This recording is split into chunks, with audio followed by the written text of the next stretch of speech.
Liptáci a návštevníci Liptova, peší turisti, no najmä cyklisti, môžu využiť novú cyklotrasu z Ružomberka do Korytnice. Cyklokorytnička, ako ju familiárne nazývajú, je pozoruhodná svojou históriou.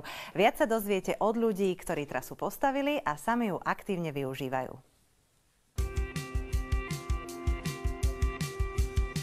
Od začiatku minulého storočia premávala na trati medzi Ružomberkom a Korytnicou kúpele úzkokolená železnica, ktorej ľudia ľudovo hovorili korytnička alebo korítko. Prostredníctvom tejto železnice sa dopravovali ľudia do okolitých obcí, aj kúpeľní hostia do spomínaných kúpeľov a bol prepravovaný aj materiál, po väčšine drevo z blízkych lesov.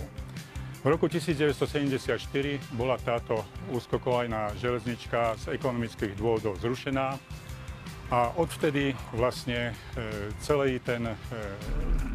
tá trať chátra.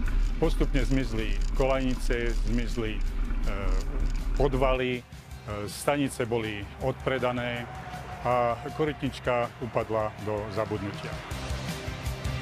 Časť z Ružomberka do Liptovskej osady sa postupne podarilo spojazniť pre cyklistov. Časť medzi Liptovskou osadou a Korytnicou však ostala úplne zabudnutá. Vlani v októbri sme skupina ľudí dostali taký nápad, čo keby sme skúsili pre cyklistov spojazniť túto bývalú železnicu až z Ružomberka až do Korytnice.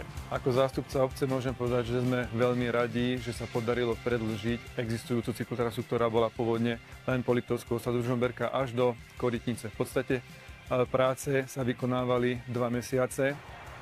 Vykonávali sa vlastne v spolupráci s mestom Ružomberok a susednými obcami Liptovské Revúce a Liptovská Lúžna. Hlavným cieľom bolo zbezpečniť cestu do kúpeľov Korytnice, ktoré sa teraz začínajú rozvíjať, a to tak, že sa vlastne vytvorila cyklochodník alebo cyklotrasa po bývalej železničnej trase. Táto cyklotrasa je dôkazom toho, že keď ľudia sa nadchnú pre nejaký projekt, nepotrebujú k tomu ani kopec peňazí, je to o nadšení, je to o vôli niečo pekné urobiť. A mne ako vedúcemu športového krúžku pri základnej škole v Liptovskej osade to vlastne ponúka ďalšie možnosti, kam sa s deťmi na cyklový letok vybrať. Toto dielo, ktoré sa vytvorilo, sme vďační zaň, že teda je možnosť ísť bez tých problémov tej frekvencie. A máme možnosť sa dostať na Liptové ku krásnym prírodným miestam Veľkej Fatry, Nízkych Tatier. Je to nádherné a sme za to veľmi vďační. Trasa vedie veľmi krásnym prírodným prostredím, Revúckou a Korytnickou dolinou, povedľa riečky Revúca.